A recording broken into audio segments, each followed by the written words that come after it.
እመቤታችን ክብር ይግባትና ጥንታ አብሶ አለባት የለባትም የሚል ውዝግብ ሲነሳ ነበር አይደለ? የኔና የናንተ እናት ክብር ይግባትና እንዲሁ አሁን እመቤታችንን እንኳን በደል አለባት የለባትም ብለን ለማሰብ ቀርቶ ስሟን እንኳን በሚገባ እንዲው ለመጥራት እኮ አቅም እኮ አይኖረንም ከንጽህናዋ ከቅድስናዋ የተነሳ። ስለዚህ የሰው ልጅ ከእግዚአብሔር ጋር በመልክ የሚመሳሰልበት ሱታፊ ያለው አለ። እግዚአብሔር ደግሞ እኛን ይመስላል ስንል ሱታፊ ያለው ማለት ነው። አሸናፊ እግዚአብሔር ዘርን ባያስቀርልን ኖሮ እንደ ሰዶም በሆን ገሞራንም በመሰል ነበር ይላል። በሰዶም እምኮነ ወከመ ገሞራ መሰልነ እግዚአብሔር ኪያኪ መያትረፈለነ። ድንግል ማርያም እግዚአብሔር አንቺን ባያስቀርልን ኖሮ እንደ ሰዶም በሆን እንደ ገሞራን በመሰል ነበር ብሎ ቀጥታ ወስዶታል። ኦርቶዶክሳዊ ያልሆነ ነገረ ድነት የለም ነው የመጀመሪያው መልሳችን። ኦርቶዶክሳዊ ነገረ ድነት ምንድነው? ሱታፌ አምላክ ማለት ምን ማለት ነው? የሱታፌ አምላክ መሰረታዊ ነገሮች ምንድናቸው የሚል ነው የመጀመሪያው ጥያቄ። መምህራችን መጋቤ ሐዲስ መላኬ እንደመለሱ መምህራችን ባቆም ይጨምራሉ። ከዛ በኋላ ወደ ሁለተኛው ጥያቄ እንሄዳለን ማለት ነው። ወደ መምህራኖች።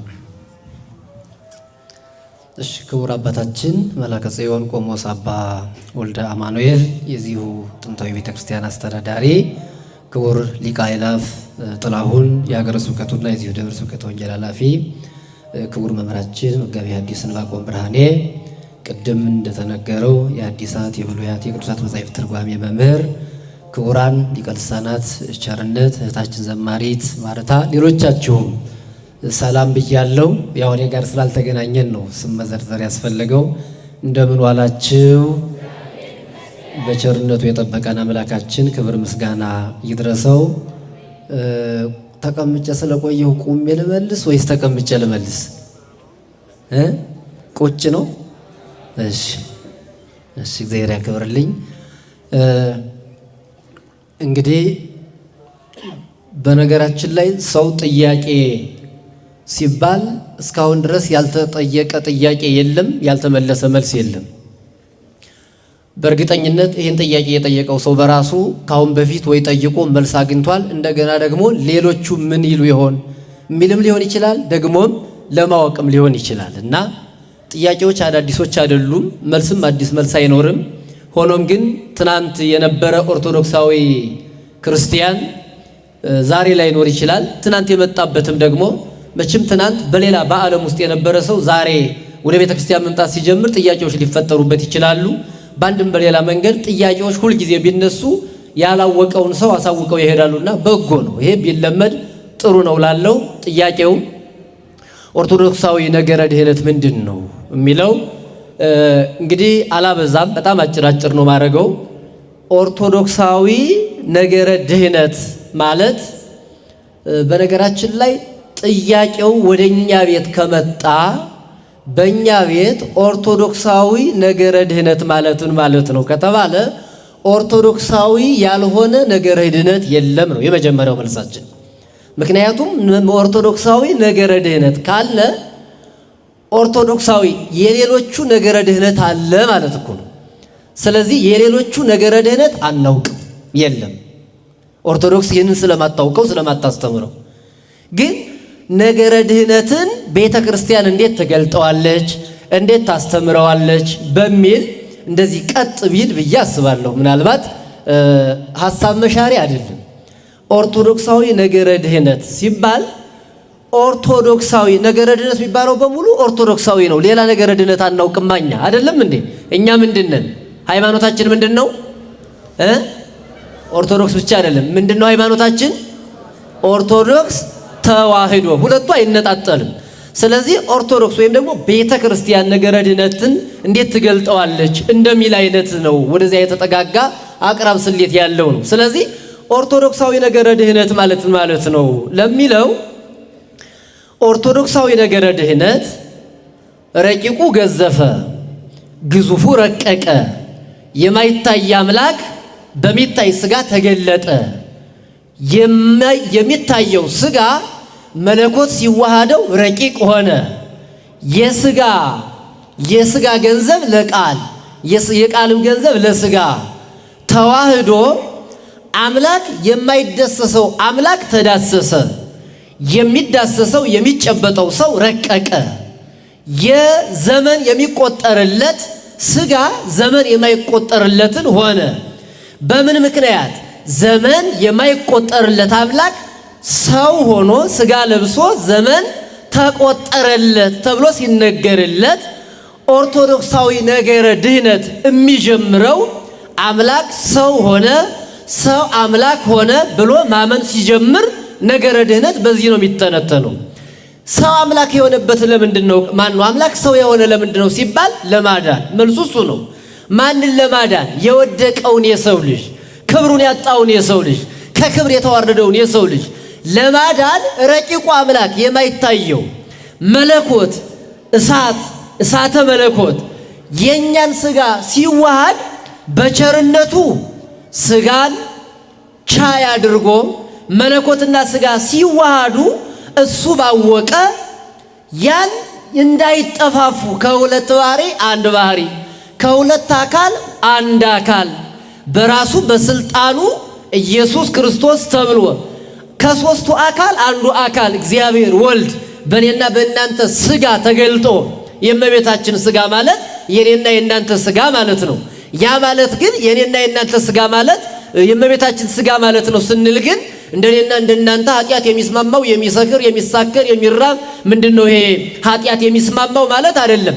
ያ በድንግልና ሕሊና የታተመች ንጽሕት ከሆነች ዘር ሰው ሆኖ ወደዚህ ዓለም መጥቶ እግዚአብሔር ሰውን ለማዳን ሲል በአብ ፈቃድ በራሱ በወልድ ፈቃድ በመንፈስ ቅዱስ ፈቃድ ተገልጦ ሰውን ከወደቀበት አንስቶ የቁራኝነቱን ይልቅም ደግሞ ሰው ሲጸነስ የ5500 ዘመን መከራ ያበቃው አንደኛው የቁራኝነት ወይም የውርሱ ኃጢአት ብለን የምንጠራው ክርስቶስ ሲጸነስ ያ አበቃ። የሲኦል ደብዳቤ ክርስቶስ ሲሞትልን ያ ደብዳቤያችን ከሲኦል ያለውን ሲጠመቅ የረገጠውን በኋላም ደግሞ ረግጦ ያጠፋውን ሲኦልን በርብሮ ባዶ አድርጎ ነፍሳትን ወደ ገነት የመለሰበትን ነገረ ስጋዌ ነገረ ድህነት ማለት ነገረ ስጋዌ ማለት ነው። በነገራችን ላይ ነገረ ድህነት ሲባል አምስቱን አዕማደ ምስጢር ጥንቅቅ አድርጎ ይናገራል። ምስጢረ ሥላሴ ስንል ነገረ ድህነት ማለት ነው። ምስጢረ ስጋዌ ስንል ነገረ ድህነት ማለት ነው። ምስጢረ ጥምቀት ስንል ነገረ ድህነት ማለት ነው። ምስጢረ ቁርባን ስንል ነገረ ድህነት ማለት ነው። ምስጢረ ትንሣኤ ሙታን ስንል ድህነትን የምንጠብቀው ነገረ ድህነት ግን የምንጠብቀው የድህነት መንገድ ማለት ነው። ስለዚህ ቤተ ክርስቲያን ኦርቶዶክሳዊ ነገረ ድህነት ማለት ነው ሲባል የሥላሴን አንድነት ሦስትነት አምኖ ጠንቅቆ ከሦስቱ አካል ወልድ ሥጋን ለበሰ ማለት ነገረ ድህነት ማለት ነው። ከዛስ ሰው ከለበሰ በኋላስ ሥጋ ከለበሰ በኋላስ ደሙን አፈሰሰ፣ ማየገቦን ከጎኑ ሰጠን የልጅነት ጥምቀት እንድናገኝ ብሎ ማመን ነገረ ድህነት ነው። ነገረ ስጋዌ ወደ ነገረ ጥምቀት ያደርሰናል። ነገረ ጥምቀት ወደ ምስጢረ ቁርባን ያደርሰናል። ምስጢረ ቁርባን ምስጢረ ሥላሴን አምነን ምስጢረ ስጋዌን አምነን ምስጢረ ጥምቀትን አምነን ቆርበን ተጠምቀን ቆርበን አንዱን ወንሴፎ ትንሣኤ ሙታን ወሕይወተ ዘይመጽእ የሚመጣውን ሕይወት ለዘላለም ተስፋ የምናደርገው ሌላ ሕይወት አለ ማለት ነገረ ድህነት ተጀምሮ ክርስቶስ የጨረሰው እኛ ግን እየሰራ ነው የምንሄድ የድህነት አስተምሮ ያለ መሆኑን የሚገልጥ በዚህ መንገድ ኦርቶዶክሳዊት ቤተ ክርስቲያን ነገረ ድህነትን ትገልጠዋለች። በኋላ መምህራችን ጠቅለል አድርገው የሚጨምሩበት ሆኖ ሱታፌ አምላክ ማለት ምንድን ነው? ሁለቱ አይነጣጠሉም። ነገረ ድህነትና ሱታፌ አምላክ አንድ ነው። የተለየ ነገር የተለየ ሐሳብ የለውም። ምናልባት ሱታፌ ማለት መሳተፍ፣ መቋደስ፣ በዚያ ነገር ላይ መካፈል የሚል ትርጓሜ ይኖረዋል። እንግዲህ በግዕዙ ግን በአምላክ ሲተረጎም ግን ሱታፌ አምላክ ማለት በሌላ አነጋገር እንደውም አንድ ሊቅ ምን ይላል? ነሳ ደዌነ ወጾረ ሕማመነ ሕማማችን እሱ ተሸከመልን ማለት ሱታፌ አምላክ ተብሎ የሚጠራበት አውድ አለ። ምን ማለት ነው? እሱ የኛን የ5500 ዘመን መከራ እሱ የቆሰለልን ቆሰለ ካልነው የኛን ቁስል እሱ ተሳትፎታል ማለት ነው። የኛ የመራባችን ከተሳተፈው ሰው ሲሆን ተራበ ካልነው ሱታፌ ያለው ማለት ነው። አሁን የኔና የእግዚአብሔር ሱታፌና የአምላክ ሱታፌና የሰው ሱታፌ የሚለይበትን አውድም መለየት ያስፈልጋል። ያንዱን ችግር ልንጋራው እንችላለን። ያንዱን ችግር ስንጋራው የዚያኛውን ሰውዬ ችግሩን ፍጹም እያላቀቅነው አይደለም። እጋራሃለሁ ማለት የወጭ ማጋራት ይባላል። እንዲያው ወጣቶች አንዳንዴ ሲበሉ ሲጠጡ ወጭን እንጋራ፣ ሂሳብን በጋራ ሐሳብን በጋራ ወጭን በግል ተብለው ወጭን ይጋራሉ። አንዳንዴም በግል ያደርጉታል። አንዱ ያንዱን ችግር ሊሸፍነው ይችላል። ሱታፌ ይባላል ይሄ። በነገራችን ላይ ግን ሱታፌው ምንድነው ስለተባለ ተዋህዶ የሌለው ሱታፌ ነው። ይሄ አንድነት የሌለው አሁን እንዲያው ከፍሎት ሙቶሮ የሚል ሐሳብ ሊነሳበት ይችላል። ለምን አንድነት ሊና የለም። ክርስቶስ ግን ስጋን ሲለብስ ሱታፌ ብለን ከጠራ ነው ተዋሃደ ስንል ስጋችንን ተዋህዶ ሰው ሆኖ ሲገለጥ ሱታፌ አደረገልን እንለዋለን። በሌላ አነጋገር ነገረ ድህነት ማለት ነው ጥቅል ሐሳቡ። ሱታፌ አምላክ ማለት ሱታፌ ሰብ አለ፣ ሱታፌ አምላክ አለ። ሱታፌ ሰብ የእግዚአብሔርን ክብር ሱታፌ ያለን እኛ ምን ልናደርግ በንጽህና በቅድስና ሆነን እሱም ብንመስለው ሱታፌ አምላክ አደረገን እንላለን። በንጽህናችን ንጹሑን በአምላክ እናስበዋለን፣ በዚያ እንሳተፈዋለን። ከዛም ክብሩን ያወርሰናል። እሱሳ ኃጢአታችን ሃዳየ በቀልነቱ ሱታፌ አምላክነት ነው። የኛን አይቶ እንዳላየ ዝም ማለቱ እንዲሁም ደግሞ በደላችንን እሱ መሸከሙ ያ ተሳትፎ ነው። ተሳትፎ ምንለው ቅድም እንዳልሁት እኛ ፍጡራን ከምንሳተፈው በላይ የረቀቀ ትርጓሜ ያለው ነው። ስለዚህ ሱታፌ አምላክ ማለት ተዋህዶ ስጋን ተዋህዶ እኛን መምሰሉ ሱታፌነት ነው። ይሄ እኛን መሰለ፣ እኛን መስሎ ሰው ሆኖ እንደኛ ተርቦ እንደኛ ተጠምቶ እንደኛ ቆስሎ እንደኛ ተገርፎ የ5500 ዘመን መከራን ከኛ ማራቁ ሱታፌ አምላክ በእኛ ላይ ያለውን የሚያሳይ ነው። እሱን መምሰል ሱታፌ አምላክ እሱን እንዴት እንመስለዋለን ሲባል በንጽህና መምሰል። አንደኛ ጴጥሮስ ምዕራፍ 1 ቁጥር 15 ላይ ቅዱስ ጴጥሮስ እንደነገረን ጌታችን ኢየሱስ ክርስቶስ እሱ ንጹህ እንደሆነ እናንተም ንጹሃን ሁኑ እያለ ይናገራል። ከዛ ውጭ በክብር እግዚአብሔር እኛ ክቡራን ፍጥረቶች ነን። ክቡራን ፍጥረቶች መሆኑን የሚያሳውቀን በዚህ በኦሪት ዘፍጥረት ምዕራፍ 1 ላይ እንደተመዘገበው ሰውን ባሪያችን በምሳሌያችን እንፍጠር ሲል እኮ ይሄ ክብር የሰው ክብር ምን ያህል እንደሆነ መላእክትን ባሪያችን በምሳሌያችን እንፍጠር አላለም። ሰውን ብቻ ነው ለይቶ። ስለዚህ የሰው ልጅ ከእግዚአብሔር ጋር በመልክ የሚመሳሰልበት ሱታፌ ያለው አለ። እግዚአብሔር ደግሞ እኛን ይመስላል ስንል ሱታፌ ያለው ማለት ነው። መመሳሰል አለ ማለት ነው። ግን ማን ነው ያስመሰለን? እኛ እሱን እንድንመስል ነው። እሱ ግን እንድንመስል ፈጠረን። እሱ እኛን የመምሰል ግዴታ አልነበረበትም። በባህሪው በፈቃዱ ግን ሰውን እኔን ይምሰል ብሎ ባሪያው ፈጠረን። እኛ ግን እሱን የመምሰል ግዴታ አለብን። ለምን? የእጆቹ ስራ ነን። ስለዚህ የምንመስልባቸው መንገዶች ደግሞ በንጽህና በቅድስና በክብር እሱን ስሙን በመቀደስ ክብሩን ለመውረስ በመዘጋጀት ቅድም መምህራችን ሲያስተምሩ እንደነበረ ስጋውን በመብላት ደሙን በመጠጣት ንስሐ በመግባት በዚህ ደግሞ እሱን መስለነው ሲኦል የገባው ሰውዬ ምን አለን ያሉ የኔታ ያዝማሪው አብረን እንገባለን ነው ያለ። እንግዲህ ስጋህን በልቼ ደምህን ጠጥቼ ወደ ሲኦል ምገባ ከሆነ አብረን እንገባለን። አሁን እንግዲህ ቅድም ሲገልጹት የነበረ ንጽጽሩ እግዚአብሔር ቸር ነው ይቅር ይለኛል አይነት ሐሳብ ያለው ነው። አነጋገሩ ትክክል ባይሆንም እንኳን ያሉት መምህራችን እና ሱታፌ ሰብ ማለት ሰው ወደ እግዚአብሔር የሚስታጠፍበት እንደዚህ። ይሄ በነገራችን ላይ አሁን ቁጭ ብሎ ወንጌልን መስማት ሱታፌ ሰብ ምስለ አምላክ ነው። ከአምላክ ጋራ ያለውን ተሳትፎ የሚያሳይ ነው እና በብዙ መንገድ ቢገለጽም ኦርቶዶክሳዊ ነገረ ድህነት ሱታፌ ሰው እግዚአብሔርን መምሰል የሚለው ግን በትንሹ እነዚህን የመሰሉ ናቸው። እንግዲህ መምህራችን በኋላ ሰፋ አድርገው ደግሞ ይጨምሩበታል። እየተግባባን ነው? እሺ እግዚአብሔር ይስጥልን፣ መምህራንን ያድልልን። በዛው መጋቤ ሐዲስ ዕንባቆም ጋር ስንሻገር ጥንተ አብሶ ምንድን ነው? እኛን ይመለከታል። መምህራችን መጋቤ ሐዲስ መላኪ የመለሱት ላይ የሚጨምሩትን ጨምሮ የእኛን ጥያቄ ደግሞ በዛው መልሱ። እሺ በድጋሚ እንደምን ቆያችሁ? ለመምህራችን ቃለ ሕይወት ያሰማልን። በደንብ አድርገው ነው እንግዲህ በዚህ በአጭር ሰዓት በጣም ሰፊ ጊዜ የሚፈልግ ነው በራሱ በትምህርትም ራሱን የቻለ አንድ ዘርፍ ነው። ግን ጠቅለል በማድረግ ዋና ዋና ነጥቡን ወይም ንጥረ ነገር የሚባለውን ነገር ነው ያስቀመጡትና ቤተ ክርስቲያናችን ነገረ ድህነትን በሶስት ግስ ትገልጠዋለች። በአጭር ለማስረዳት በኃላፊ ግስ፣ አሁን ላይ እየሆነ ባለ ግስና ወደፊት በሚያመለክት ግስ። ለምሳሌ አሁን ድናችኋል ብዬ ብጠይቃችሁ መልሱ ምንድን ነው የሚሆነው? እስኪ ንገሩኝ። አዎ ትላላችሁ። ያው ድናችኋል የሚለው ቃል ኃላፊ ነው አይደለ? ግን ድነናል ብቻ ብለን አናቆም። እኛ ኦርቶዶክሳውያን መጽሐፍ ቅዱስን መሰረት አድርገን ስለሆነ ምን ሄደው እየዳን ነው እንላለን። ደግሞ ምን እያለ ነው? እየዳን ነው። ከዛስ እንድናለን እንላለን። ምን እንላለን? እንድናለን። ስለዚህ በሶስት ግስ ገለጥ ነው ማለት መዳንን። ድነናል፣ እየዳን ነው፣ እንድናለን። ድነናል ስንል ምን እያለ ነው? እየዳን ነው ስንል ምን እያለ ነው?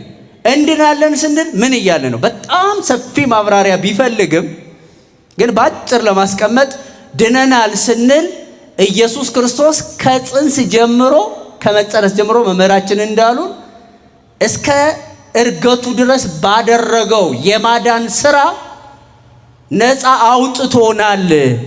ከዘላለም ሞት ከፍዳ ከቅጣት ነፃ ወጥተናል። አስታርቆናል፣ ታርቆናል። በአዳምና በሔዋን በደል አንጠየቅም እያለ ነው። ድነናል አልፏል ማለታችን። መጽሐፍ ቅዱስ ስትመለከቱ ያለፈ አድርጎ ሲነገር ታገኙታላችሁ። ለምሳሌ በጸጋው ድናችኋል የሚል ምን ብላችኋል? ድናችኋል። በጸጋው ድናችኋል ማለት አሁን ጌታችን ኢየሱስ ክርስቶስ ከጽንስ ጀምሮ እስከ እርገት ባደረገው ስራ ውስጥ እኛ ያስተዋጽነው አስተዋጽኦ የለም። አብረን ከሱ ጋር አልተሰቀልንም፣ አልተገረፍንም፣ አልሞትንም። የኛን መከራ ማን የተቀበለ? እሱ ነው። በቤዛነቱ በጸጋ ማለት በስጦታ እንዲሁ ያለ ምንም ነገር ሳታዋጡ ድናችኋል ማለት ነው። ጸጋው በእምነት አድኗችኋል ሲል እና በመጽሐፍ እንግዲህ ድናችኋል፣ ድናችኋል፣ ድናችኋል፣ አድኗችኋል፣ አድኗችኋል የሚል ስታገኙ እሱን የሚያመለክት ነው። እየዳን ነው ስንልስ ምን እያለ ነው? በአጭር ስንመለከት መጽሐፍ ስታነቡ በመፍራትና በመንቀጥቀጥ የራሳችሁን መዳን ፈጽሙ ይላል። በመፍራትና በመንቀጥቀጥ ምን በሉ? የራሳችሁን መዳን ፈጽሙ። አያችሁ፣ መጽሐፍ ቅዱስ ራሱ ድናችኋል ብሎ አያበቃም። የራሳችሁን መዳን ደግሞ ፈጽሙ ይላል። ስለዚህ የራሳችንን መዳን እንድንፈጽም ደግሞ ክርስቶስ ነግሮናል። ምን አድርጉ?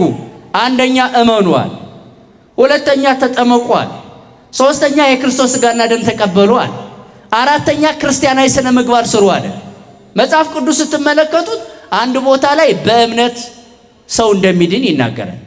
አንድ ቦታ በጥምቀት እንደሚድን ይናገራል። አንድ ቦታ በስጋው ደሙ እንደሚዳን ይናገራል። አንድ ቦታ በመልካም ስራ እንደሚዳን ይናገራል። ይሄ ለብዙ ሰው ግልጽ አይሆንለትም።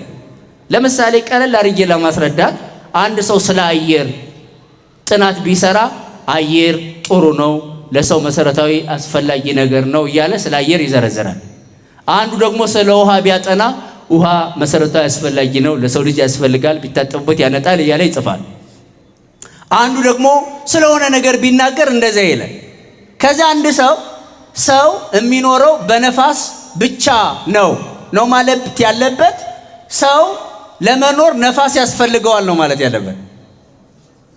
ያችን ጥናት አይቶ ስለ አየር የተጠናለ ሰው የሚኖረው በነፋስ ነው በአየር ነው ብሎ የሚወስድ ሰው ካለ አያችሁ ስለ ውሃ የተጠናውን ጥናት አላየም ማለት ነው።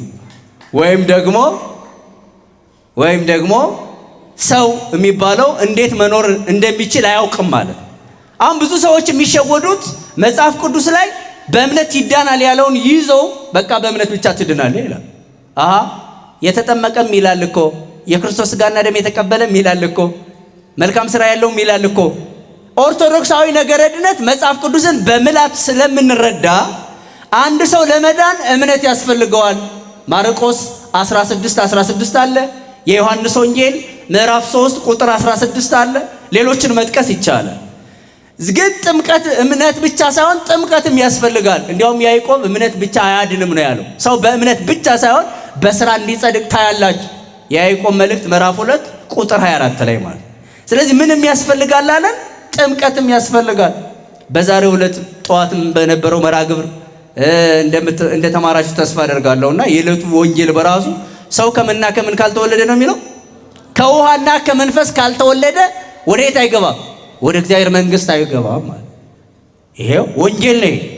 አሁን ጥምቀትም አለ ስለ ጥምቀት በጻፈበት ክፍል ጥምቀትን ተናገረ ዮሐንስ። ስለ እምነት በተናገረበት ክፍል ደግሞ ስለ እምነት ይናገራል።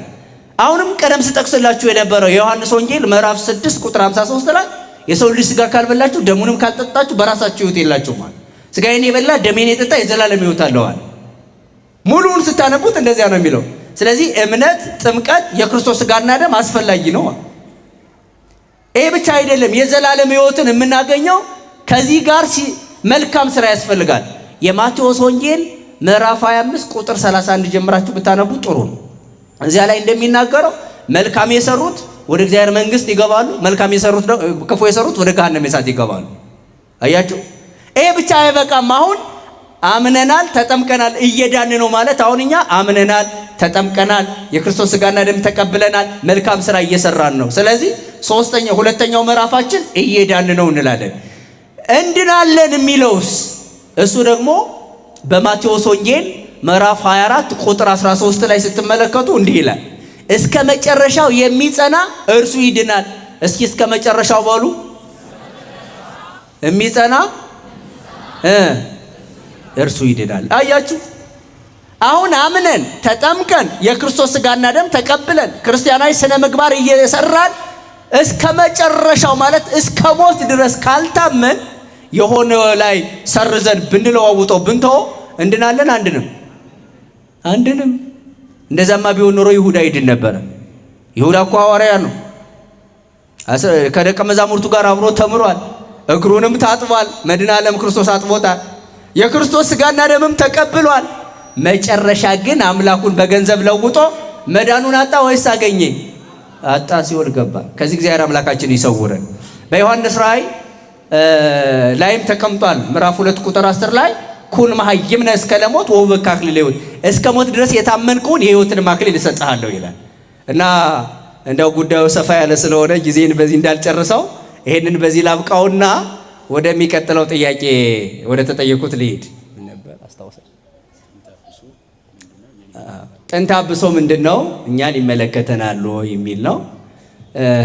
ይሄ እንግዲህ ቃሉ የግዕዝ ቃል ነው። ጥንት፣ ቀድሞ፣ ድሮ የሚል ያሳያል። አብሶ፣ አበሰ፣ በደለ፣ በደል ማለት ነው። እና የድሮ በደል፣ የጥንት በደል፣ የመጀመሪያ በደል ይባላል። እሱ እኛን ምንድን ነው የሚለው ስንመለከተው አዳምና ሔዋን ዕፀ በለስን በሉ። ዕፀ በለስ በመብላታቸው ምክንያት የሰሩት ኃጢአት፣ ያ ኃጢአት ጥንተ አብሶ ይባላል። ህድግ ለነ አበሳነ እንላለን። አበሳ የሚለው ሲተረጎም በደላችንን ነው። ስለዚህ ጥንተ አብሶ ማለት አበሳ እና አብሶ የሚለው አበሰ ከሚለው ጊዜ ወጣ ነው። ስለዚህ ጥንተ አብሶ ሲል የመጀመሪያ ኃጢአት ማለት ነው። ይሄ የመጀመሪያ ኃጢአት የአዳምና ሔዋን ኃጢአት እኛን ይመለከተናል ወይ ምንድን ነው የሚለውን በእርግጥ ሰፋ አድርጎ መግለጥ ይጠበቅብኛል ይመስለኛል። እኛን ወደሚለው ከመሄዴ በፊት አዳምና ሔዋን ዕፀ በለስን በመብላታቸው ምክንያት ያጣናቸው ነገሮች አሉ። የሰው ልጅ ያጣቸው ነገሮች አሉ። እነዚህ ያጣናቸው ከእግዚአብሔር ጋር ተጣልተናል፣ ገነት ተዘግቶብናል፣ የነበረን ልጅነትን በራሱ አጥተናል፣ የተሰጠን በጣም ብዙ ነገር ነበር፣ እሱን አጥተናል። 5500 ዘመን የሰው ልጅ በዚህ በደል ምክንያት ለኃጢአት የተጋለጠ ሆኖ ገነት ተዘግቶበት ጸጋ ልጅነትን አጥቶ ኑሯል። አሁን አዳምና ሔዋን እኛን የሚወልዱን በዘር ነው፣ በስጋ ዘር ነው አይደለም የምንወለደው። ሲከፈል አሁን የቆጠርን ብንሄድ ወደ ላይ አዳምና ሔዋን ነው የምንደርሰው።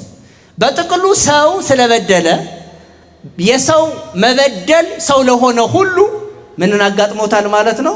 በፍርድ ውስጥ እንዲሆን አድርጎታል። ለ5500 ዘመን ከድንግል ማርያም ውጪ ድንግል ማርያምን እግዚአብሔር አምላካችን በልዩ ጥበቃ ጠብቋት ማለት ነው። አጭር ምሳሌ ለመስጠት ለምሳሌ ሁለቱ ባልና ሚስት HIV የሚባል ቫይረስ ቢኖርባቸው እንዲሁ ልጅ ሲወልዱ ልጁ በቫይረስ የተጠቃ ነው አይደለም የሚሆነው? እንደዛ ይሆናል። ነገር ግን ዶክተሩ በዚህ በዘመኑ የሳይንስ ስልጣኔ በሽተኛው እናትና አባት የሚወልዱት ሕፃን ጤነኛ እንዲሆን ማድረግ ይቻላል። በክትትል ማለት ነው፣ በጥበቃ እና በጥበቃ ልክ ከታማሚ ሰዎች ያልታመመ ሰው እንደሚገኝ ሁሉ እመቤታችን ቅድስት ድንግል ማርያምንም መንፈስ ቅዱስ ጠብቋታል። ከእናቷ ማኅፀን ጀምሮ ጠበቃት ይላል። መንፈስ ቅዱስ አቀባ እምከርሰ እማ ብሎ ይገልጸዋል። ይሄ ብቻ አይደለም። ትንቢተ ኢሳይያስ ምዕራፍ 1 ቁጥር 9 ላይ ወሰወበ አኮ እግዚአብሔር ጸባኦት ዘአትረፈ ለነ ዘራ ከመ ሰዶም እምኮነ ወከመ ገሞራ መሰለ። አሸናፊ እግዚአብሔር ዘርን ባያስቀርልን ኖሮ እንደ ሰዶም በሆን ገሞራንም በመሰል ነበር ይላል። ሰዶምና ገሞራ ኦሪት ዘፍጥረት ምዕራፍ 19 ላይ የሚገኙ በእሳት የተቃጠሉ የጠፉ ከተሞች ናቸው። እና ድንግል ማርያምን ዘር ብሏታል። ድንግል ማርያም መሆኑን በምን እናውቃለን? እኔ አይደለሁም የተረጎምኩት። አባ ጽጌ ድንግል የተባለ የማኅሌተ ጽጌ ደራሲ እንዲህ ይላል፣ ከመ ሰዶም እምኮነ ወከመ ገሞራ መሰለ እግዚአብሔር ኪያኪ እመያትረፈ ለነ። ድንግል ማርያም እግዚአብሔር አንቺን ባያስቀርልን ኖሮ እንደ ሰዶም በሆን እንደ ገሞራን በመሰል ነበር ብሎ ቀጥታ ወስዶታል። ስለዚህ የሰው ልጅ 5500 ዘመን በኃጢአት ተይዞ የነበረበት ምክንያት ያን አታድርግ የተባለውን ስላደረገ ነው። ከዛም በኋላ ግን ክርስቶስ በመስቀል ላይ ተሰቅሎ ደሙን አፍስሶ ስጋውን ቆርሶ ወሳረ ምኔነ መርገመ ከኛ አስወግዶልናል። የጥንተ አብሷን በእኛ ላይ አይሰራም፣ ስልጣን የለም። ለዛ ነው ደሙን ያፈሰሰ። አዳምና ሔዋን የዕፀ በለስ ደም አፍስሰው ኃጢአት አመጡ። ክርስቶስ ደግሞ የራሱን ደም አፍስሶ ጽድቅን ሰጠን። አሁን የሰው ልጆች የሚፈረድባቸው ባለማመናቸው፣ ባለመጠመቃቸው፣ የክርስቶስ ሥጋና ደም ባለመቀበላቸው፣ ክርስቲያናዊ ስነ ምግባር ባለመስራታቸው፣ እስከ ዘላለም ባለመጽናታቸው እንጂ በጥንት በደል በአዳምና ሔዋን ምክንያት እናንተ ተጠያቂ ናችሁ ተብለው አይደለም። ሰው የሚፈረድበት የማያምን ሰው ቢኖር ማለት ነው።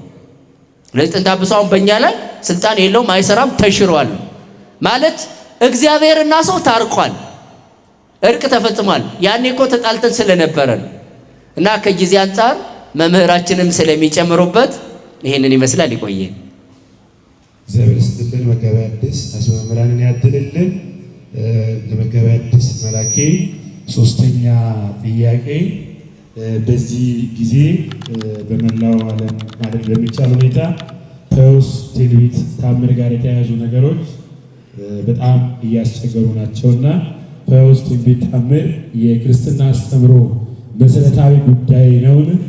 ካልሆነስ በምን መልኩ ነው የምናየው? እሺ፣ እግዚአብሔር ይስጥልን። የጥንተ አብሶን የኔታ በደንብ ስለሄዱበት ወደዛ ብዙ ጊዜ አላባክንም። ግን በጣም ወቅታዊም ስለነበረ በተለይ በዚህ በሰሞኑ በሚዲያ እንደምታዩት አውግስጢኖስ የተባለ ሊቅ ምን ይላል? እንግዲህ አውግስጢኖስን ሊቃውንቱ በተለያየ ይተረጉሙታል። እኛ የተናገረውን ብቻ ነው ምን ወስደው። ወዳጅ በዚህ ዘመን አለ፣ በዚህ ዘመን መሸነፍ ከፈለግ፣ ሰይጣን እንዲያሸንፍህ ከፈለግ የእመቤታችን የድንግል ማርያምን ጥያቄ በሷ ላይ ሲነሳብህ መሸነፍ ከፈለግ ተከራከር። መሸነፍ ካልፈለግህና ሰይጣንን አሸንፈው እንድትኖር ከፈለግ ስለ ድንግል ሲነሳ እናቴ ናት ብቻ ብለህ ትተው ይሄድ ይላል። በዚህ በሚዲያ በጣም አሁን ሰሞኑን በየቲክቶኩ በየምናምንቴው ሲነሳም ስለነበረ ነው የኔታም ሰፋ ያደረጉት። እና እኔ እንዲያው እሷ ላይ ብቻ ሁሉ ጊዜ ጨርሰን ሌላው ጥያቄ ቢቀር እንዲያው ደስታውን አልጨርሰውም። ምክንያቱም የሁሉ ቅድም ነገረ ድህነትም ያልነው የፈውስ ጉዳይም አሁን የተጠየቀው የሌላውም ጉዳይ እነዚህ ሁሉ የተከናወኑት ዳግም እግዚአብሔር ዓለምን የሰራባት የፈረሰውን ዓለም የሰራባት ጥበቡ እመቤታችን ድንግል ማርያም ናት። እና በየሚዲያውም ስትወዛገቡ የነበራችሁ የእመቤታችን ክብር ይግባትና ጥንተ አብሶ አለባት የለባትም የሚል ውዝግብ ሲነሳ ነበር አይደለም? የኔና የናንተ እናት ክብር ይግባትና እንዲሁ አሁን እመቤታችንን እንኳን በደል አለባት የለባትም ብለን ለማሰብ ቀርቶ ስሟን እንኳን በሚገባ እንዲያው ለመጥራት እኮ አቅም እኮ አይኖረንም ከንጽህናዋ ከቅድስናዋ የተነሳ። እሷን የሰጠንን አምላካችን ከፍ አድርጋችሁ አመስግኑልኝ። ድንግል ማርያም ጥንተ አብሶ ሲባል ጥያቄው ቀጥታ የሚሄድ እሷ ላይ ስለሆነ ነው ይህን ማነሳው። ይህን እንደገለጹት እመቤታችን ጉዳይ ላይ ጥያቄ እኔ መልእክት ነው ጥንተ አብሶ አለባት የሚሉ ሰዎችን ስትሰሙ ክብር ይግባትና አንተ አዎ አለብህ ጥንተ አብሶ ይህን የሚያናግርህ ጥንተ አብሶ ነው በሉት። ምክንያቱም በምስጢር ሊቃውንቱ ጥንተ አብሶን ከዲያብሎስ ነው የሚጀምሩት። የመጀመሪያው በደል ጥንተ አብሶ የሚለው የሚጀምረው ከዲያብሎስ ነው አይደል የኔታ? ምክንያቱም እኔ ፈጣሪ ነኝ ማለት ጥንተ አብሶ ከዚህ በላይ የለም። ከዛ ቀጥሎ እኔ ፈጣሪ ነኝ ያለ ዲያብሎስ እንደገና ደግሞ በዚህ ሲወድቅ በመጀመሪያው በደል የወደቀው በደለኛው ዲያብሎስ እንደገና ደግሞ አዳምና ሔዋንን ለመጣል ይዞት የመጣ የአዳምና አሁን ጥንተ አብሶ ብለን በመቤታችን ምንናገረው ወይም በሰው ላይ ምንናገረው የአዳምና የሔዋንን በደል ይዘን ነው እንጂ ጥንተ አብሶ ሲጀምር መሰረቱ ከመጀመሪያው ከላይ ነው፣ ከሰማይ ነው የተጀመረ። ከዛ ነው ወደ ምድር የመጣው ማለት ነው።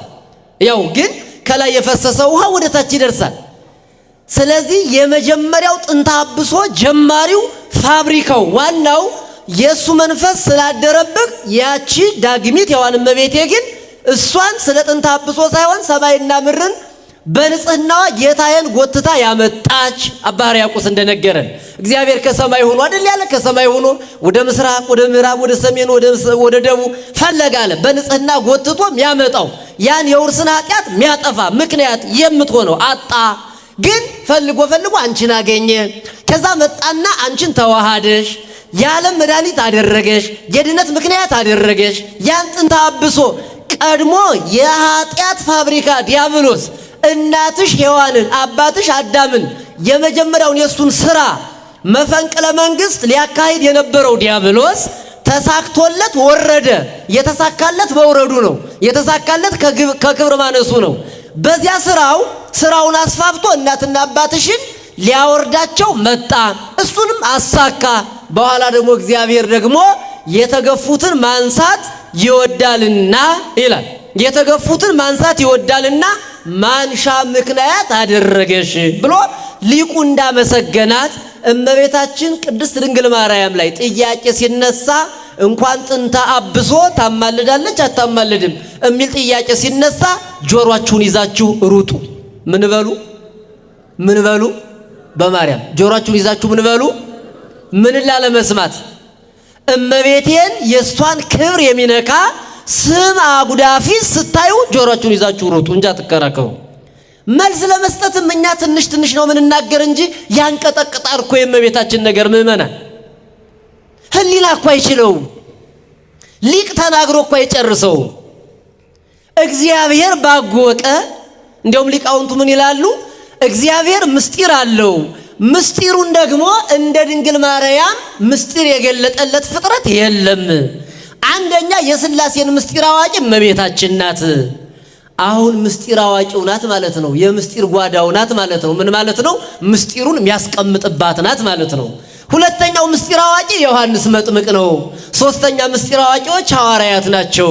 ስለዚህ ሐዋርያት ያልተናገሩትን ሰለስቱ ምዕት ያልተናገሩትን በዚህን ዘመን አንድም ብለው መጻሕፍትን የሚፈትቱ ሊቃውንት ያልተናገሩትን የቲክቶክ አርበኛ እየተነሳ የሆነ ነገር ሲል የለም ጆሮአችን ተደፍኗል። የኛ ጆሮ ለቤተ ክርስቲያን ክፍት ነው። ድንግል ጥንተ አብሶ እንዲወገድ ምክንያት የሆነች ናት እንጂ ጥንተ አብሶስ የለባትም። ክብር ይግባትና ብላችሁ አጨብጭባችሁ ጆሮአችሁን ይዛችሁ ወደ ቤታችሁ እንድትገቡ መልእክቴ ነው።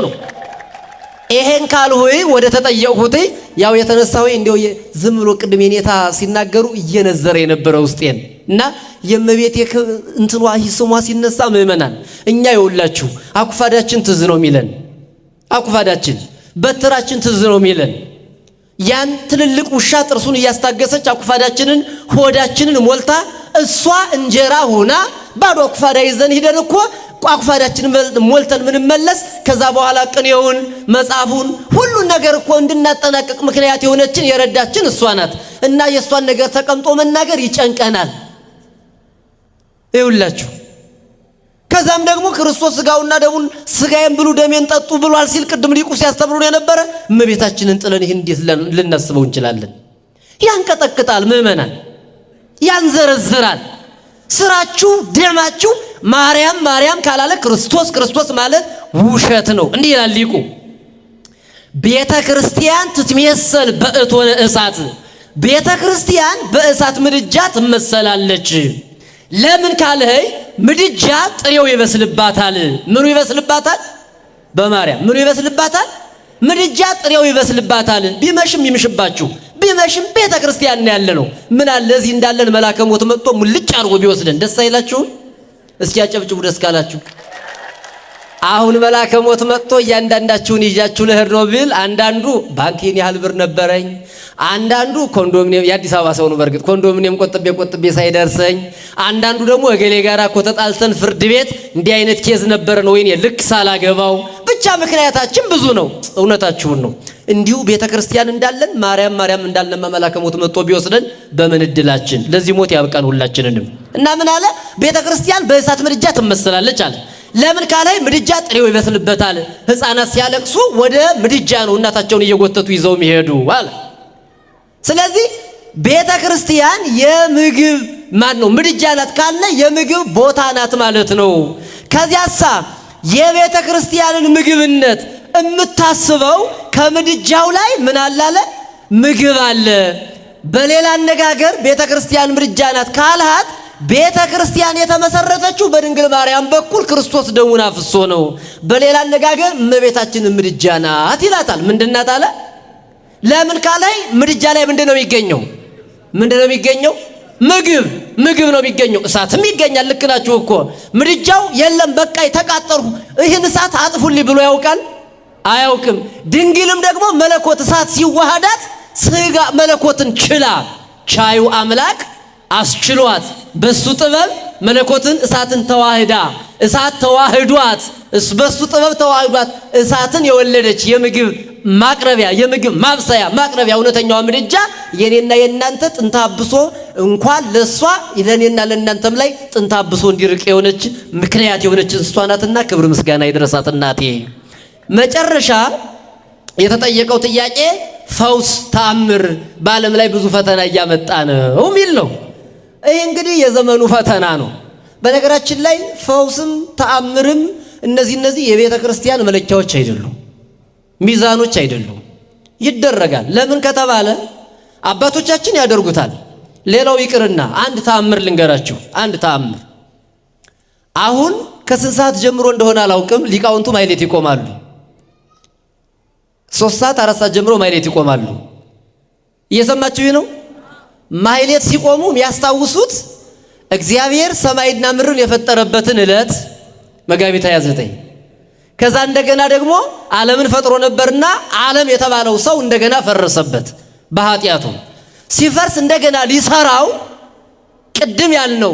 በነገራችን ላይ ዛሬ የሚቆመው ማይሌት ጥንተ አብሶ ፍጹም ነፃ የወጣ መሆኑን የተረጋገጠበትም ቀን ነው አይደል? የኔታ ክርስቶስ አምላክ ሰው ሲሆን ሲጸነስ ብስራት የሚለው ሲመጣ እመቤታችን ድንግል ማርያም ከስጋዋ ስጋ ከነፍሷ ነፍስ ነስቶ ሰው ሆኖ ይኩነኒ ነገ የሚተረጎምበት ቀን ነው።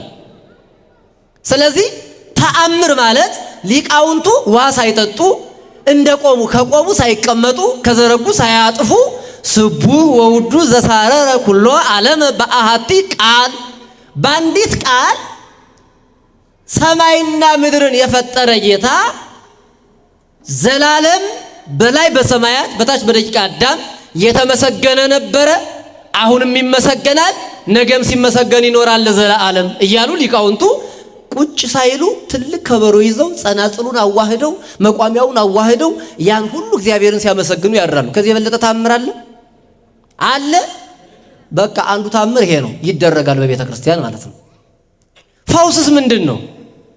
ፈውስ ደግሞ እኔ አሁን የቤተ ክርስቲያኑን የሌሎችን አልናገርም፣ እውቅና መስጠት ነው። በቤተ ክርስቲያን ደግሞ ፈውስ ማለት ሰው ታሞ ይመጣል። የመጀመሪያው በኃጢአት የታመመ ሰው ይመጣል። በኃጢአት የታመመ ሰው ሐኪም ቤት በተለያየ በሽታ የታመመ ሰው ሐኪም ቤት ሄዶ ተመርምሮ ካርድ አውጥቶ ለዚህ መድኃኒቱ ይሄ ነው፣ ለዚህ መድኃኒቱ ይሄ ነው እንደሚባለው ሁሉ ትናንትና ሰርቄያለሁ የሚል በሽታ ይናገራል። ትናንትና እንደዚህ አርጌ ዘሙቻለሁ፣ ትናንትና ዋሽቻለሁ እንደዚህ ብሎ በሽታዎችን በሙሉ ይናገራል። ከዛ በኋላ ዶክተር ቄሱ ደግሞ ምን ያደርጋሉ? በለዚህ ይህን ስግደት ይገባል፣ ለዚህ ይህን ያህል ምጽዋት ይገባል፣ ለዚህ ይገባል ይሉና በሙሉ ይፈውሱታል። ከዚህ የበለጠ ፈውስ አለ? ንገሩን። ከዚህ የበለጠ ፈውስ አለ? ታምር ፈውስ በቤተ ክርስቲያን አለ። ማሳያ አሁን የዘረዘርኋቸው። አንደኛው ምንድነው? ሶስተኛው ትንቢት በቤተ ክርስቲያን እንግዲህ ትንቢት ምንድነው የሚለውን ስናይ ትንቢት በሁለት መንገድ ነው የሚከፈለው። ኃላፊያት እና መጻእያትን ሁሉ በተለይ ባለራእዩ ዮሐንስ ኃላፊያትን ሁሉ ከላይ ጎትቶ እያመጣ እንዳረግ የተፈጸሙትን ሁሉ እንደሚፈጸሙ የሚናገርበት አውድ አለ። ትንቢት በራሱ የቤተ ክርስቲያኒቱ ትምህርት ነው፣ መለኪያዋ ግን ሊሆን አይችልም። ትንቢት የሚፈጸም ትንቢት አለ፣ የተፈጸመ ትንቢት አለ ብላ ቤተ ክርስቲያን ታስተምራለች። የሚፈጸም ትንቢት አለ።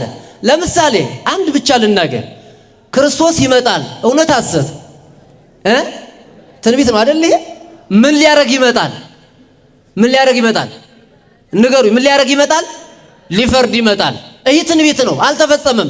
ስለዚህ በቤተ ክርስቲያን ትንቢት አለ የለም? የተፈጸመ ትንቢት አላት፣ ያልተፈጸመ ትንቢት አላት። ሐሳቡ ግን ገብቶኛል። ሐሳቡ ግን የቤተ ክርስቲያኒቱን ለመግለጥ አይደለም። መንገድ ላይ ቆመው ትንቢት እንናገራለን፣ እንፈውሳለን፣ የፈውስ ቀን፣ የተአምር ቀን፣ የትንቢት መናገር ቀን የሚባሉ አቲካራዎች አሉ። ፈተና የሆኑ እነሱ ናቸው ነው ሐሳቡ። እነዚህ ትንቢት በብሉይ ኪዳን ሐሰተኛ ነቢያቶች ነበሩ። አንድ ታሪክ ላንሳ። ያው ሆን ብዬ እያስመሸው እንደሆነ ይገባኛል። በዚህ በትንቢተ ኤርምያስ ምዕራፍ 28 ከቁጥር 1 ጀምራችሁ ስታነቡ ኤርምያስ እስራኤላውያን ተማርከው ፋርስ ባቢሎን እያሉ እንዲህ እያለ ይናገራቸዋል። እግዚአብሔር በ70 ዘመን ወደ ሀገራችን ይመልሰናል አላቸው። በስንት ዘመን? በስንት ዘመን? ትንቢተ ኤርምያስ ምዕራፍ 28 ከቁጥር 1 ጀምራችሁ አንብቡ። በ70 ዘመን ይመልሰናል ብሎ ያስተምራል።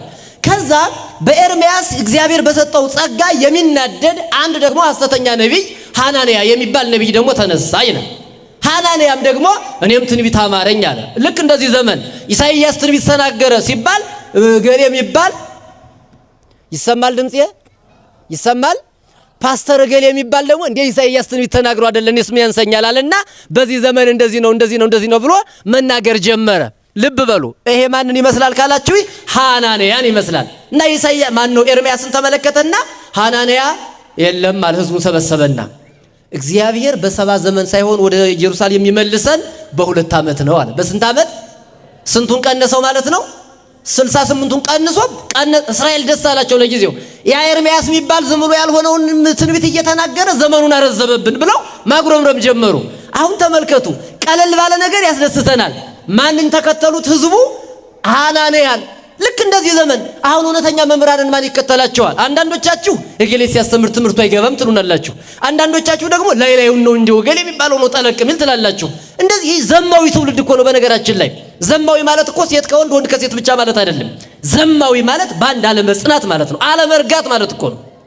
እና ሐናንያ 2 ዓመት ነው የሚጨርስበት ቤተ መቅደሱን በሙሉ ናቡከደነጾር የዘረፈውን የኢየሩሳሌም ንዋየ ቅድሳት ወደ ሀገሩ የሚመልስበት 70 ዘመን ሳይሆን 2 ዓመት ነው ብሎ ይሄንን ሲነግራቸው እስራኤል ደስ አላቸው። እንዲያ ነው እንጂ ትንቢት ይሉሃል ይሄ ነው አሉ። ያ ኤርምያስ የሚባል 68 ዓመት ጨምሮ ቀንበር ጨመረብን፣ አንተ ነህ ትክክለኛ ብለው ቀረብ አሉ። ኤርምያስ ይሰማና መጣ። ተመልከቱ፣ ክፉ ሐሰተኛ ነቢያትን በብሉይ ኪዳን እንደነበሩ ለማሳየት ነው። አሁን ቀረብ አሉና ኤርምያስ ጎተት አድርጎ ጠየቀው። ሐናንያ አለው። መጀመሪያ በምርቃት ጀመረው። ልክ በዚህ ዘመን እንዳሉ ሊቃውንት አንዳንድ በየመንገዱ እንዲሚቀባጠሩትን ሲያገኙ ምን መጽሐፍ ላይ ያገኘኸው ይላሉ እኮ ደፋሮች። የኔ አይነቱ ፈሪ ነው ማይናገር እንጂ እንዲያው ቆራጥ የሆኑ መምህራን እኮ ይናገራሉ። የት አገኘኸው እንደዚህ አይልም ይሏል። እና ኤርምያስ አባረገና ሐናንያ 2 ዓመት ነው የሚጨርስ ብለሃል። ይህን ትንቢት በእውነት እግዚአብሔር ከነገረህ ተፈጽሞ ያሳየን አለ። አያችሁ ምን ብሎ ያሳየን? ትንቢተ ኤርምያስ ምዕራፍ 28 ተፈጽሞ ያሳየን አለ። ከዛ ኤርምያስ እንደገና አንተ የተናገረው ትክክል ከሆነ ይሄ ትንቢት የሚፈጸም ከሆነ እግዚአብሔር ፈጽሞ ያሳየን፣ ግን አይመስለኝም አይደለም አለና ፈረሰበት። በህዝቡ መካከል ሲያዋርደው ሐናንያን ኤርምያስ ሲያስተምር ለህዝቡ ምሳሌ አድርጎ የሚያስተምርባት የእንጨት ቀንበር ነበረችው ይላሉ ሊቃውንት ሲተረጉሙ። የእንጨት ቀንበር ይዞ ተመልከቷት ይችን ቀንበር። እንግዲህ ይቺ ቀንበር የእግዚአብሔር የመገዛትና ያለመገዛታችሁ ምሳሌ ናት። ይቺ ቀንበር በዚህ ቀንበር አልፎ የሚሄድ እሱ ትክክለኛ ነው፣ ከዚህ ቀንበር ውጪ የሆነ ግን ከእግዚአብሔር የወጣ ነው እያለ በምሳሌ ያስተምርባት ነበርና ያችን ቀንበር ኤርምያስ ምሳሌ አድርጎ የሚያስተምርባትን ቀንበር ሐናንያ የተባለው ሐሰተኛው ነቢይ ሐሰቱን ኤርምያስ ስለገለጠበት ወይኔ በህዝብ ፊት አዋረደኝ አለና አሁን አንዳንዶቹ ይገርማቸዋል። የሆነ እያየው ነበር እኔ እንግዲህ በግልጥ ነው እነሱ ያደረጉትን እኔ መሸፈን አልችል መችስ እና የሆነ ነገር እገሌ የሆነ ነገር አለብህ ይላል። ከዛ ና ተናገር ሲባል የሆነ በሚዲያ እያየው ነበር። አልጠጋም ምን ታመጣለህ እያለ እንትኑን እያዋረደው አይቻለሁኝ። እና ልክ እንደዛ ሆነበትና ሐናንያ እንዴት ያዋረደኛል አለና ከኤርምያስ ትከሻ ላይ ያችን የእንጨት ቀንበር ሰበረበት ይላል። አያችሁ የክፉ ሰዎች ሐሳብ ሁልጊዜም እውነትን መስበር ነው። ሰበረበት። ያን ጊዜ እግዚአብሔር ምን አለው ለኤርምያስ? ኤርምያስ የእንጨቱን ቀንበር ሰበረብህ አይደል? የሐሰተኛ ነቢይ ይህ ውሸተኛ፣ ግድ የለም እኔ የብረት ቀንበር ሰጣለሁ አለው። የምን ብረት? እግዚአብሔር በእንጨቱ ብረትን የሚተካ አምላክ ነው ማለት ነው። ጠንካራው እንግዲህ ወደ ትርጉሙ አለድም። ያን ካደረገ በኋላ በዚህ ሰው ላይ ግን ትንቢት ተናገርበት ብሎ ለኤርምያስ ነገረው። ሐናንያ ውሸታም ነው። ሐናንያ ሆይ ይሄንን ውሸት ተናግረህ ሕዝቡን ያልሆነ ተስፋ ስላስጨበጣቸው የሰባውን ዘመን 2 ዓመት ስላልህ አንተ እንኳን 2 ዓመት እስራኤል ሊመለሱ አንተ ራስህ በዚህ ዓመት ትሞታለህ ብለህ ንገረው አለ። በዚህ ዓመት ትሞታለህ። ይሄንን ትንቢት የተናገረው በሚያዝያ ነው። የእስራኤል ወር የሚጀምረው በሚያዝያ ነው። በኋላ ሐናንያ በጥቅምት ሞተ ይላል። እና በብሉይ ኪዳን እንዲህ አይነት ሐሰተኛ ነቢያቶች አሉ። በዚህ ዘመንም ሐናንያን ግብር የሚሰሩ ብዙዎች ናቸው። ፈውስ እንፈውሳለን የሚሉ የፈውስ ቀን የሚባል የለም። የፈውስ ቀን በቤተ ክርስቲያን ሁልጊዜም የፈውስ ቀን ነው። ዘዘልፈ ይጠባ ሳያቋርጥ የሚሰዋው ስጋውና ደም የየቀን የፈውስ ምግብ ነው፣ የድህነት ምግብ ነው። የተአምር በየቀኑ ቅድም እንዳልነው በመድኃኔዓለም ጸበል በእመቤታችን ጸበል እንዲሁ ነው ነገሌ ተጠምቀው ተፈወሱ የሚባሉ እንሰማለን፣ እናያለን። ከዚህ የበለጠ ምን ተአምር አለ? ምን ፈውስ አለ? ስለዚህ ፈውስም ተአምርም ትንቢትም በዚህ ዘመን በቤተ ክርስቲያን አዎ በትክክል ይፈጸማሉ፣ አሉ፣ ይኖራሉ። በሌላው ዓለም የሚነገሩት ግን ከመጻሕፍት አውድ ውጭ ናቸው። ትንቢት እንናገራለን የሚሉ ሰዎች በነገራችን ላይ ጮማ እየቆረጡ ጠጅ እየጠጡ ትንቢት አይነገርም በፍጹም። ያ ሐናንያ ነው እንዲያ የሚያደርገው።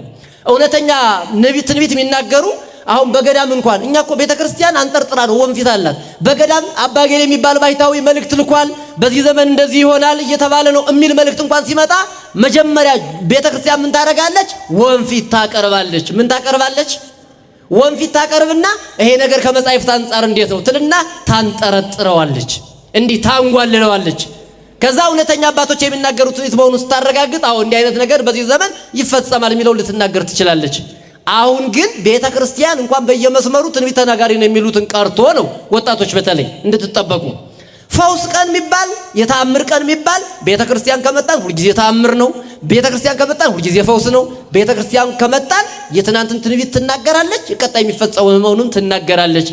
ነገ ስጋውን ደሙን ንስሐ ገብቼ ስጋውን ደሙን እቀበላለሁ ማለት እኮ ትንቢት ነው። ይሄ ሐሳባዊ ትንቢት ነው አለ። ግን ሲፈጸም የምናየው በቤተ ክርስቲያን ያለውና የሌሎቹን ትንቢት ለይተን እንድናውቅ ነውና ሌሎቹ የፈውስ ቀን የተአምር ቀን እያሉ ምናልባት ይህ የጸበልም የምንም ጉዳይ አብሮ አለ እዚህ ጋር የጸበልም ጉዳይ እገሌ የሚባል አጥማቂ ታምር ያሳያል እንዲህ ይባላል የሚባል ነገር ሁሉ ይሰማል። ቤተ ክርስቲያን ጥንቅቅ ያለች ክህነቷ አንድ የሆነች መምህራኖቿ አንድ የሆኑ አንድ አይነት ሐሳብ ያላቸው በእገሌ የሚባል ቄስ እንኳን በሌሎቹ እምነት ቀርቶ በእኛም ቤተ እምነት ውስጥ ሆነው በተዋህዶ ውስጥ ሆነው ቄስ እገሌ የሚባል ሲያጠምቅ ሀብተ ፈውስ አለው ያጠምቃል የሚባል አባባል ሁሉ እንሰማለን። የቤተ ክርስቲያን እንደ አይነት ትምህርት የላትም። ቀሲስ ጌትነት በስላሴ ስም ያጠምቃሉ። ክቡር አባታችን በስላሴ ስም ያጠምቃሉ።